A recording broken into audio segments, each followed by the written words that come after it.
And we'll hear from two psychotherapists who are sponsoring a Black mental health symposium around the issues of addiction and human trafficking.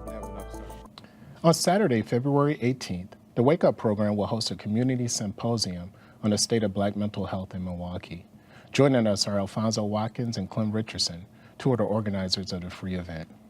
Thanks for joining us. Yes, Thanks for having us. Yes. Why did you guys choose addictions and human trafficking for this event?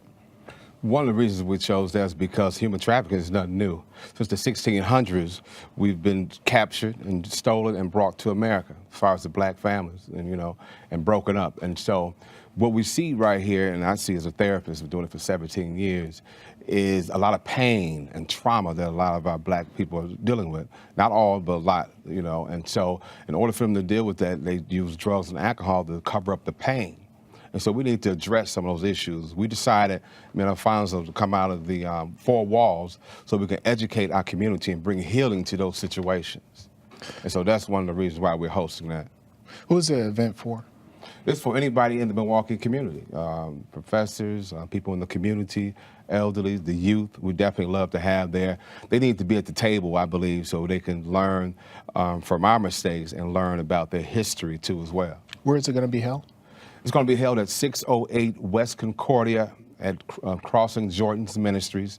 It starts from 8:30 a.m. You can come in and sign up and go. And so we need more services that meet the people where they're at, meet their culture where they're at. You mentioned with Alfonso about the different communities, see what's different about Milwaukee. Milwaukee has the highest incarceration rate for black male for nonviolent crimes. We're talking about drug possessions. Those are nonviolent crimes. 57% unemployment rate, okay? Then we have, once they return back to the community, there's lack of resources that's available because they have a felony conviction and even someone with misdemeanors. So you can have a white guy that's returning from prison with a felony conviction, he would get a job compared to a black man who has a degree. Well, that's interesting that you bring that up. So what about with young people, especially our children? I understand that black children have a higher suicide rate than their white counterparts. How do we have that conversation with our children about suicide? Well, you want to meet them, you want to talk about any issues or concerns that they have. That goes into, like what Fonzo was talking about, the mental health piece. Because anytime that you see all those negative stereotypes, the media plays a big important part to it. We're not blaming the media for anything, we're not blaming society for anything, but society puts a lot of weight on black children and black men, and so when they feel oppressed or depressed, they turn to the drugs, and then they turn to there's no way out. So I can't see any way out. I look on TV, they don't like me. I walk with Skittles and a tea, Arizona tea, and I get shot.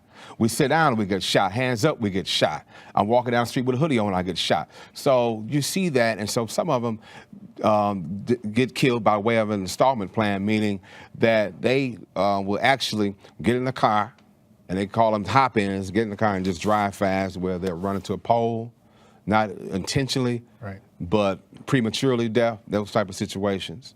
A lot of our black youth definitely want to the help that they need, but there's not, like I said, a lack of the resources. And